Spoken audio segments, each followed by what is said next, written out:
So we asked Adam Guillette. He is the accuracy in media, conservative news media watchdog. Wow.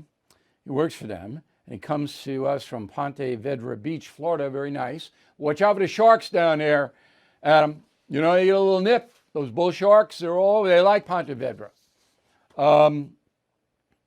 Yeah, I mean, you got to be careful down there. Anyway, so have you heard anything? Is there a groundswell of why is this woke commercials? Why are they doing this? Have you heard anything about that? You know, it's almost kind of a two-part scheme that they've been doing for years now. All of the content coming out of Hollywood is increasingly geared towards young people. It has to be safe for young people. We have to make sure that if the kid's in the room, they're not going to be offended by seeing it. But the real downside of that, aside from the fact that these kids end up being coddled, they end up being soft, the real downside of that is the kids are the most woke. So if we're going to make content that's geared towards the teenagers or the young people in this world, we're going to get the most woke content possible. Rather than individualism, they celebrate victimization. It's outrageous. But, a company like Cheerios, you have to even look hard to figure out what, they don't even say, hey, I want a puppy and Cheerios. That might be better. But a company like that, do you feel that that company is under social pressure and they want a virtue signal? Is that part of it?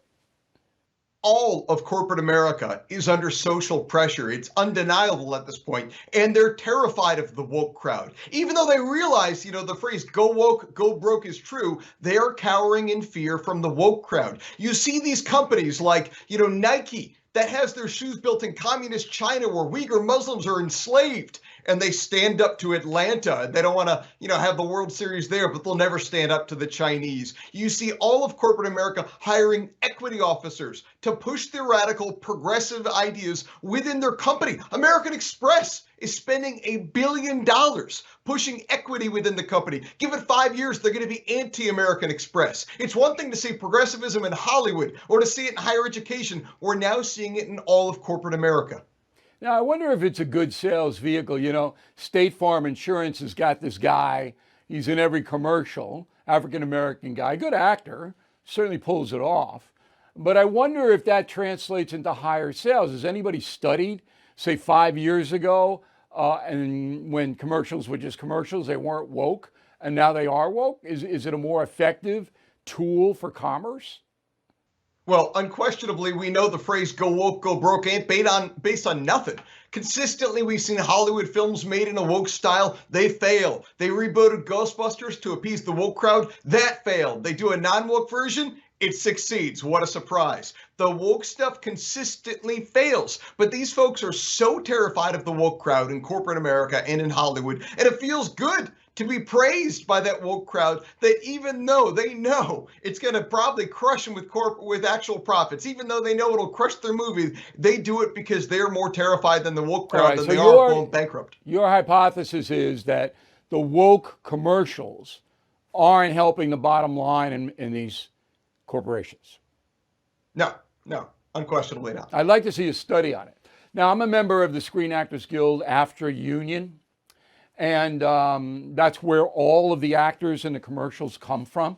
You got to be in that union. And 5 years ago, it was primarily Caucasian white actors getting the roles. And now it's not. Now it's minorities and women getting the commercials. Now that's upset some people inside the union, but not me. I say to people, look, for decades, white actors benefited because they were white. And corporations didn't want to stir up anything. So now it's a good opportunity for actors of color to prosper. That's my point of view. Am I wrong? My point of view is, let's hire, if I'm running a company or if I got an ad agency, I'm going to cast whoever's going to move the most product. My goal should be to move product and boost bottom lines, whether the character or the actor is black or white or any of that. It's not The Godfather. It's a commercial. It's a 30-second spot. Anybody could do it.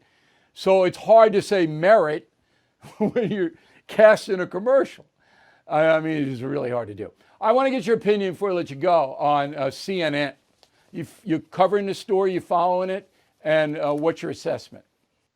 Well, we parked at Accuracy in Media. We parked a mobile billboard outside outside CNN's office over the summer. Cuomo lied, thousands died. Revoke his Emmy now. We went after them over the Chris Cuomo mess. It is an absolute disaster. And now Chris Cuomo claims that Zucker knew that he was helping Andrew Cuomo all along. It's unbelievable. These folks are activists pretending to be journalists. It's one thing for them to tell their left-wing audience what they want to hear, but to cover up stuff like this and to call yourselves actual journalists is just sickening and embarrassing. They should be ashamed of themselves. So does CNN go out of business? There's a rumor they're going to get sold to a guy named John Malone.